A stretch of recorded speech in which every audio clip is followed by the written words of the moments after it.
In the show Steven Universe, narcissistic villain White Diamond throws an insult she thinks will put the hero back in line.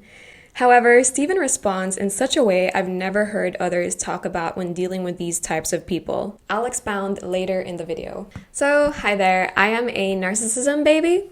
Basically, I grew up with a narcissistic parent, and there were a couple years in my adulthood where I went no contact.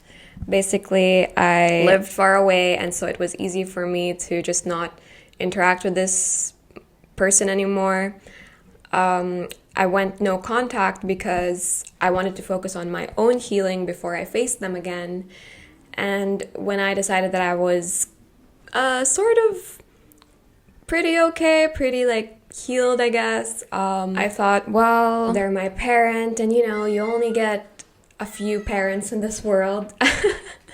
2 if you're lucky, maybe 1, maybe none at all if you're not lucky. So yeah, I decided, if there's any person worth getting hurt over, it's your family. And basically also because I was testing how healed I was, and I think that if hurt people, then healed people will heal people.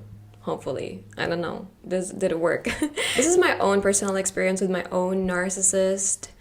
It may have worked for me, but it may not work for you. And there are different degrees to narcissism, so maybe the person you're interacting with is too delulu inside their head that, there's no getting them out there without professional help. So there's a big difference, in case you didn't know already, there's a big difference between NPD and someone who simply has narcissism. So with narcissistic personality disorder, I think the big determiner for why they have that disorder in the first place is the D, which I like to call D for delusion. So person with NPD shouldn't be tolerated unless you have the energy to waste, and if you're sure that they won't affect you at all.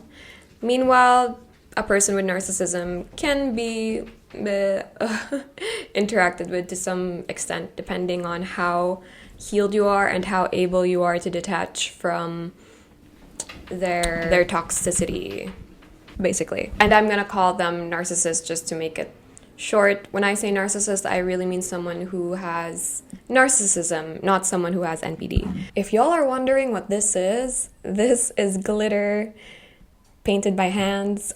Stamped by hands.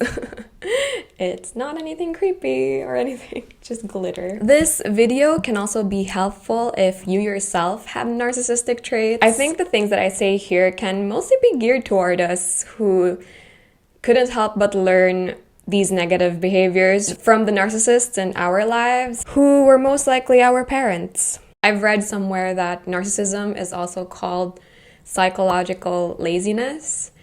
And yeah, basically that's what it is, I think. They're so lazy they can't research this stuff on the internet themselves, or maybe they're so traumatized that their mind is just wants it easy now. Also, I'm still in my healing journey as well, and if anything I said in this video is kind of problematic for you, you have some counterpoints you want to say, then let me know as well down below. Because I'm always looking to learn, and becoming a better person is a lifelong process.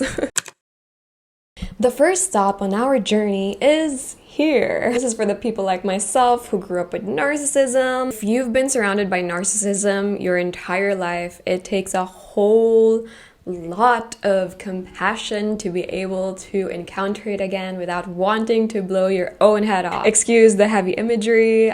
That's just exactly how I used to feel when I re-encountered my narcissist. What's more, being raised by a person with this bad trait, horrible trait, it ensures that your self-esteem is already wrecked. So you're more susceptible to the pain that they can't help but spread. And we don't want that, We don't want you regressing and becoming traumatized again. So heal your already pre-existing wounds before you interact with the narcissist. If you haven't yet already, limit your contact with them.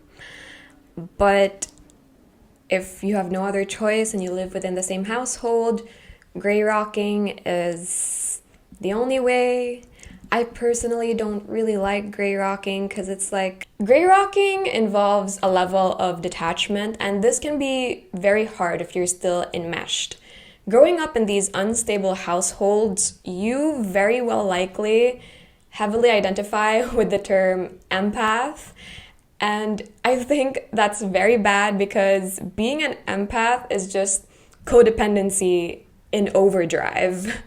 Your emotional states should not have to be so dependent on the people around you. This is why you're still so very dysregulated and it's hard for you to recover from stressful things in your life.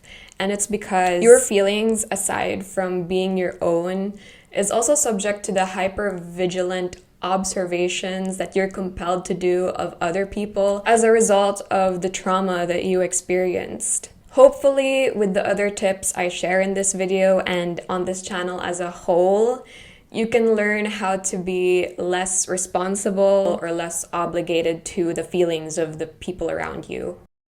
Keep earphones or headphones nearby if you have no choice but to be alone with this person, or you have no choice to interact with them, so that whenever they do get triggered or say thoughtless things, you can put your earphones on and you can just tune them out. That's what gray rocking is. Gray rocking is not giving them attention when they are acting like triggered children again. If you're already far from them, hopefully time will be enough to heal you, but if it isn't, then I'm gonna make a video soon about the exact steps I took to really fully healing myself.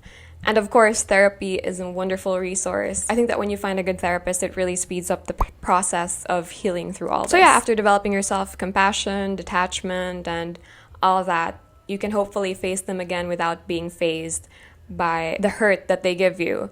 So now that you've pulled yourself out from the pit, hopefully your strength will be enough to pull the person with narcissism out from the pit as well. So, because it'll get a whole lot worse before it gets better. When I confronted my narc, luckily my dad was there with me, and he was like the objective third party that helped to make the narc see how hurtful their behaviors can be. When you're confronting your narc head on, make sure to have a third party with you, like I did, or go to a professional for help, because that's obviously the best way. But I know it's expensive, and I know not everyone is willing to seek help, and I think that if you have the patience for them, then relational healing can be a very, very powerful thing. For me, it was really hard for me to see how I could help them heal, but honestly, I really believe that you just have to be strong enough to really stick to your guns and stick to your self-love in such a way that the narcissist will see how much you love yourself, and from that example, they'll learn how to develop true love for themselves as well. Just make sure to get yourself out of the pit first before you face them again. Don't even think about contacting them until you've healed yourself. Okay, so how do you know when you're properly healed enough? Well, when you're absolutely healed, I think it's when you're able to detach just like that, you know. Detachment from them is very, very important. You need to not need them. And it shows them that they don't need to need other people either, because narcissists are people who gravely need others for attention and validation. And that's why the people who give that to them are called a supply, instead of it being like a healthy thing. Because attention and validation can be healthy, but because the narcissist hasn't learned how to accept those things in a healthy manner, it's unhealthy for them and the people giving it to them. So the key is to not need them. You should not need anyone in your life so as to avoid codependency. You can be interdependent with people, but don't rely on anyone for your happiness or peace of mind or whatever. You should be able to access those things all on your own. And you should learn how to self-soothe and walk away from things that do not serve you. This is what it means to be detached, is to just let things play out as they need to play out, whether that be with you or without you, if it's messing with your peace of mind. But another way is that you can easily exert your boundaries, and that's a boundary, like not being affected. That's your boundary. Like there's a wall up and it's like they're not even there. It doesn't matter to you. That's how you know when you're really healthy. But if you're not healthy, their words will still affect you. And I don't know, especially if it's like a family member, especially your parents, they will affect you. For example, my mother, whenever this bloody person was yelling at me, I'd have an intense somatic reaction to it.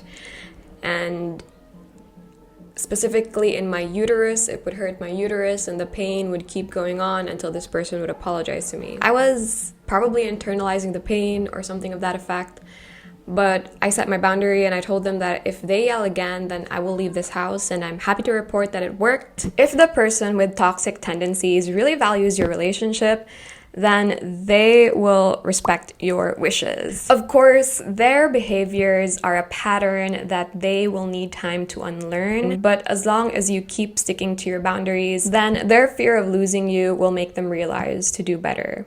This is the difference between NPD and narcissism. Like I said, people with narcissism, they can learn to see other people's reality still. And that's how I gauged my own narcissist's ability to become better. And it's because there were times during their healthy mental states that she was able to apologize for her shortcomings. And I am so glad for that. It is what gave me hope to return home and try to mend the relationship. So, second advice is never assume malice, only ignorance. Never attribute to malice that which can be adequately explained by stupidity. Hanlon's razor. Stupidity here can also mean ignorance, you know. This is one of the most powerful lines I have ever read. Ends will almost always assume malice because they're always on the defensive trying to protect their ego. They think everything is about them, you know. Don't be like them. Take everything at face value. But also, don't rule out malice. In this article, I mention what creates a narcissist. It's a defense mechanism they learned due to the environment in which they grew up in. Narcissism could also be inheritable, just as there are people who grew up without empathy, and there are people who can learn to develop that empathy later on. Because the reality is that no child would learn these toxic behaviors unless they saw it modeled onto them when they were young. Unless, of course, they have inborn mental illnesses, like I said. How can the narcissist model good behaviors if bad ones were all they've known their entire lives? And if mental health education wasn't more accessible to them like it is today? My own narcissist was never taught how to have good manners, be considerate, and how to be happy and content with their own selves and develop healthy self-esteem. You need to teach them those behaviors. When criticizing them, make sure to target their problematic behaviors that need to change. Be logical and don't make ad hominems. Remember, do unto others what you want to be done unto yourself. Teach them like how you would teach a child. Point out the bad behavior, tell them the better thing to do instead, and why. Like, let them know exactly why this is good for them, why this is good for society in general. Being raised by a narcissist myself, I had a dose of those bad traits that would come out whenever I got triggered: stonewalling, passive aggressiveness, shame around being corrected or feeling small. Notably, I also had problems with authority figures because my mother taught me that, you know, rules can be bended if you have enough status, wealth, or like beauty. But it was through the loving grace and patience that a former partner of mine had for me that I was able to learn through his example how to have grace and patience with myself also, and with others too. My former partner was a very good person, raised properly, and he respects the law. As people should. And he had to teach me that, you know, that laws are there for a reason. They're there to protect us most times, and these rules give us order. That's when I realized for the first time at 19 that laws are there for the collective good of all the people. I mean, they can be questioned, sure, but many people reviewed them, and, you know, yeah. This just deeply illustrates the fact how misguided we can be, especially if our parents were really misguided themselves. I am forever thankful to him for showing me a different way of being just by being his own loving self. Number 3, only take criticism from those people whose opinions you value. Usually, a narcissistic person won't resort to verbal assaults unless they're triggered. Whenever they get this way, learn how to be unfazed so that whatever insult they throw at you, you won't be affected by it. Just like how you shouldn't take everyone's advice, You also shouldn't take criticism from just anyone either. People with narcissism will tend to give you backhanded compliments or tiny insults that slowly chip away at your self-esteem, and their reasoning for it will most likely be that they're only doing it for your own good. And maybe they do believe it's for your own good, but they themselves are misguided, so you should not trust anything they say. They may have also grown up in households that gaslighted them too, so they may do the same thing to you as well. Don't fall for it. Develop a little bit of healthy narcissism for yourself and start valuing your own opinions and reasonings first and foremost, if it makes sense to do so. And if you've discerned that they are right, then let them know. You want to lead by example and not let your pride get in the way either. When a narcissist gives an erroneous assumption about you or anything, calmly say that you understand how they'd come to that conclusion, but make your own counterpoint, or say, I know you're only giving your opinion because you care, but I did not ask for it. It's unsolicited, baby. And end it at that. Walk away, change the topic, or put your headphones on if they get triggered by you exerting your boundaries. This can be really hard, especially if the narcissist is an adult person in your life and you viewed them that way for so long that it's hard to put them off the pedestal. But yes, growing up comes with the realization that your parents are only human too, and they should be kicked off that pedestal, baby. Wah! Also remember that, like the babies they are, what you pay attention to gets amplified. So ignore the behaviors that you'd rather not see and reward the ones that you do like with attention. When arguing with them, be gentle. Always remember that to argue and win is to break down the reality of the person you are arguing against. It is painful to lose your reality, so be kind even if you are right. This is something that I still struggle with from time to time, because my own parent was fighty, so I can have like fightish tendencies as well. It's still a struggle at times, but I need to remember what Dale Carnegie has taught many generations. And it's that when you're criticizing someone or you want a behavior to improve, you first have to give them a compliment first. You know, first acknowledge the good side about them so that they're like in good spirits before you open up about the improvements they have to make. Then it'll help them see that you're objective and you're not only focusing on their flaws and nothing else, you know. All of us have grown up in households where certain biases were instilled upon us. As a result, we developed our own narrow realities. The narcissist, being raised by unkind people themselves, have a bias that everyone is out to get them. But still, when you know what they're preaching is wrong, correct them, but in a way they see how it's beneficial for themselves as well as other people. Learn to argue with grace, even if you don't feel like it, even if it feels bloody hopeless. Don't succumb to the feelings of anger and frustration that they're trying to dig up in you.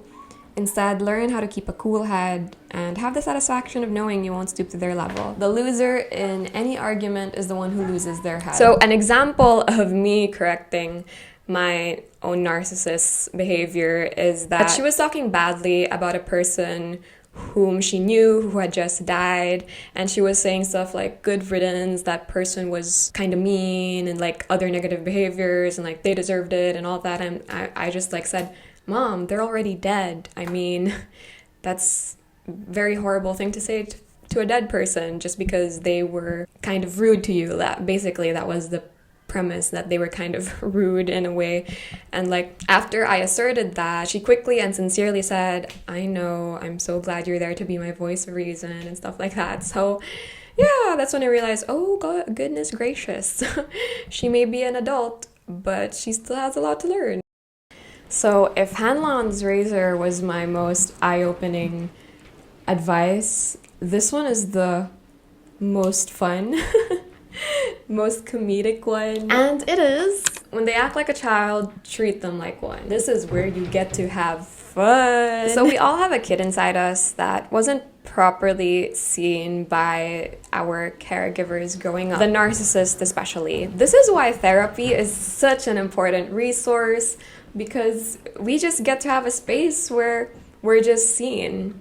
I think journaling can also do this for you, but yeah, having someone there to just record your the problems you went through and, you know, like basically give you the ego attention that you probably were not adequately given as a child. For some of us who were unhealthy, who grew up with parents who were always distracted or like had their own problems and traumas to deal with, yeah, we probably were not seen. And so that's why we grow up unhealthy and kind of misguided at times. But yeah, whenever you're faced with narcissistic triggered tantrums, just remind yourself that this is the part of them that wasn't allowed to be crossed with mommy or daddy without it having some ill effect in some way.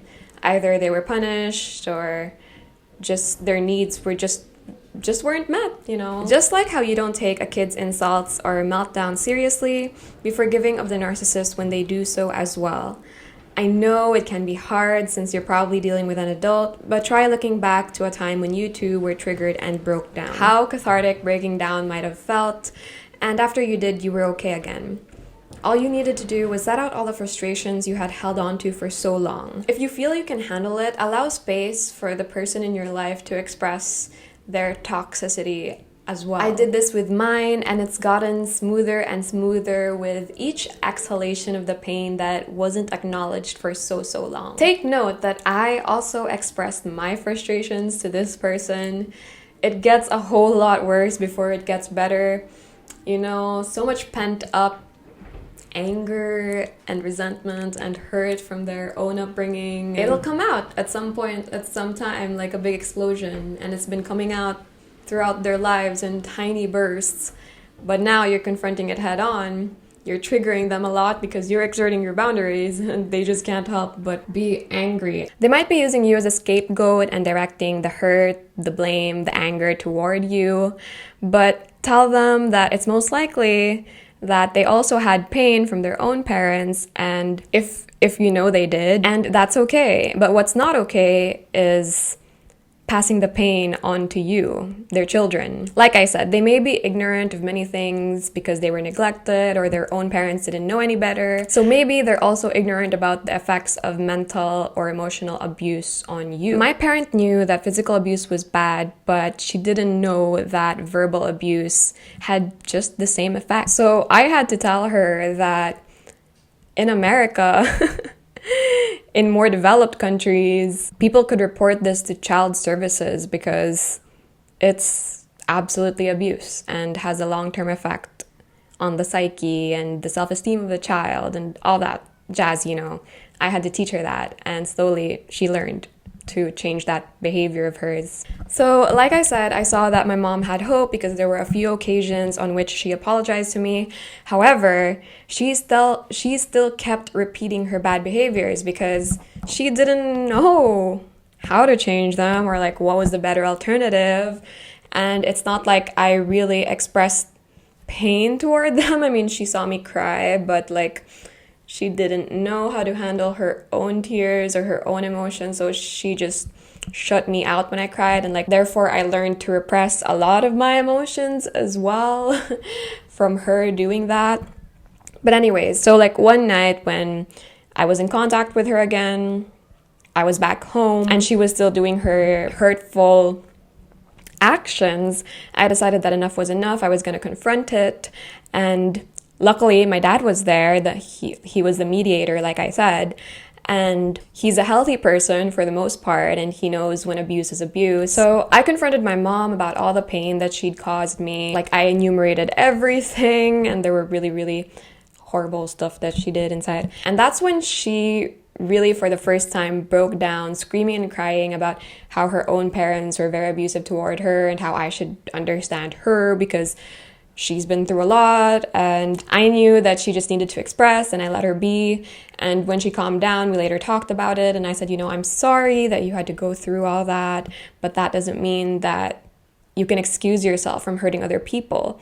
And what she did was she tried to pin the blame on me or gaslight me and like try to make up her own reality where she was absolved of the things that she did. But then my dad reminded her that he was also the subject of her screaming and yelling and her hurtful words. And that's when my mom realized that there was no running away from this. Like, she had to face the consequences of the things she did to reconcile and change for the better. So like, we came to an agreement that if you yell again, this is what you'll do. Like, you'll pay an X amount of money to us if you yell again. So like that was my first boundary with her, was to pay me for the emotional damage that she had brought upon us. And when that didn't work though, like she kept on going, I told her that I would leave the house. If you keep yelling, I will leave. And that's when she really, really took it seriously, and she realized that she was really gonna lose me. So she stopped with her uncontrollable anger, and she's been better ever since. We rarely fight anymore, if at all. Of course, it was an ongoing, continuous process to her unlearning the stuff that she had learned from her childhood. So from her childhood up to the present. So yeah, within 3 months, I think 3 months is like the minimum amount of time for someone to change. Like the first month is their acknowledgement of the bad behavior. The second month is like trying to just incorporate the actions into their daily lives. And the third month is like, they may slip from time to time, but like they're consistent with it, you know. But we did have a lot of yelling fights before that point, because I needed to express my anger too. And we both had a yelling fight. And it felt so good to just finally get all of that bad energy and bad thoughts out there into the open. This is part of what loving yourself means. Your anger, even though you've seen anger have bad consequences, and that's why you've repressed your own anger for so long. I know, I've been there. But your anger is valid and useful, and it lets others know that you're not willing to be a doormat, and you will not take abuse, and you're willing to fight fire with fire if need be. Your anger needs to be seen and heard. It's there to let others know that you're not gonna be a willing punching bag. No. This punching bag comes with gloves.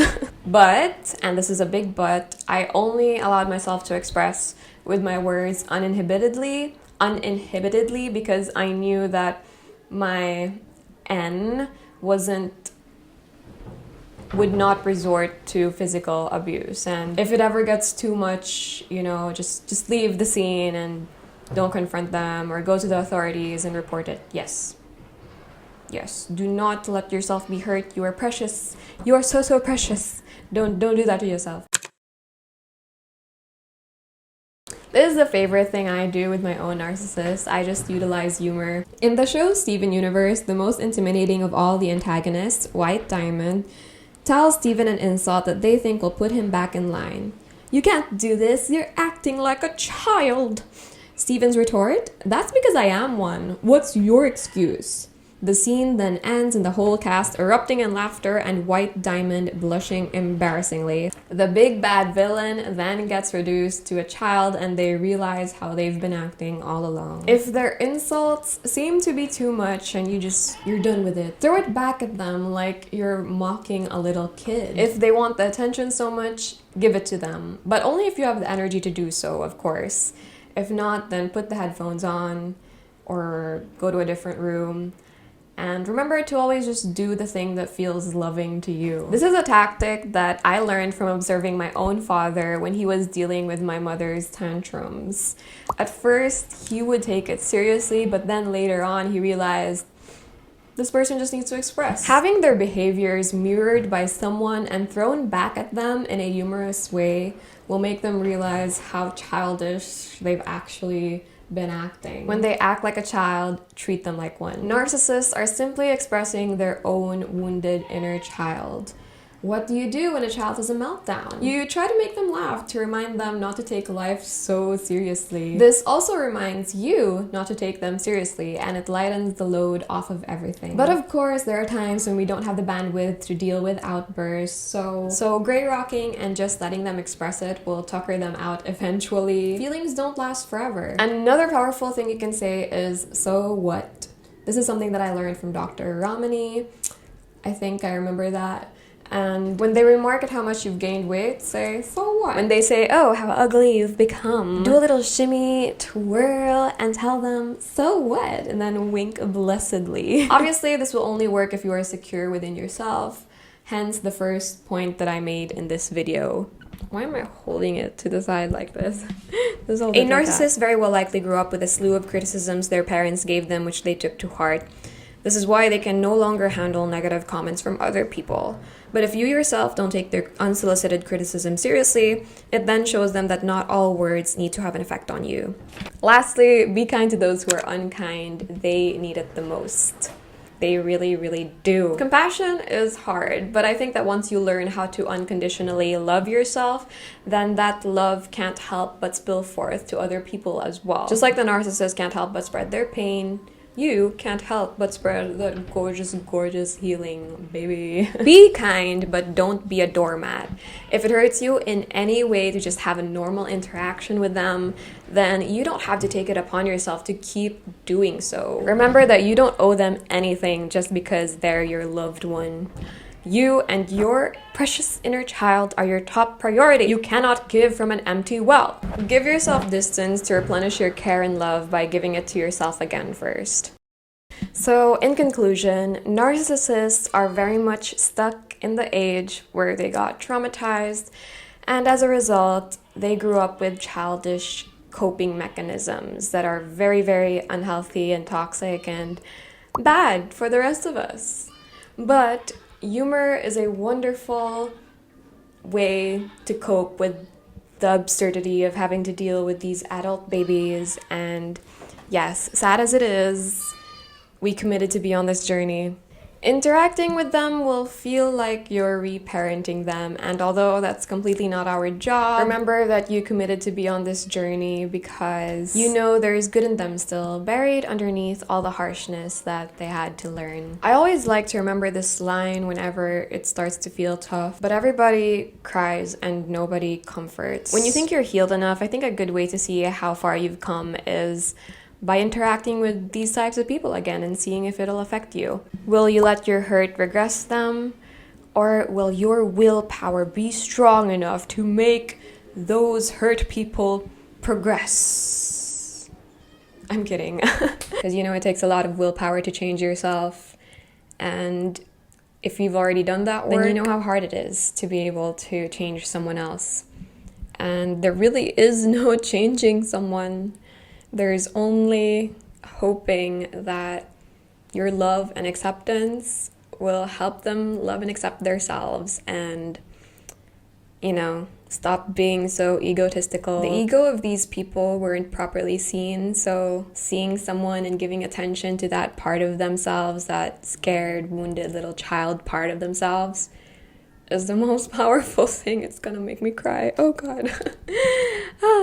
If you allow space for them, they'll hopefully see that there is a different way to be, and over time, your own love and example will help them become better. But remember, loving someone is not hoping for them to change, but just accepting them as they are. That includes letting them be when they need to express their wounded selves from time to time. Just like how you have the love and patience to let yourself express and heal at your own time. Be so good at comforting and loving yourself that other people can't help but learn from your example on how to do the same. Thank you for making it to the end, and I'll see you in the next video. Comment down below another helpful tip that you think will help other people on their journey to interacting with the toxic people in their life. Thank you for watching till the end, and I will see you in the next video. Bye-bye. I use humor to deflect. I use humor to make everything light and happy. Ah. Ah. Okay.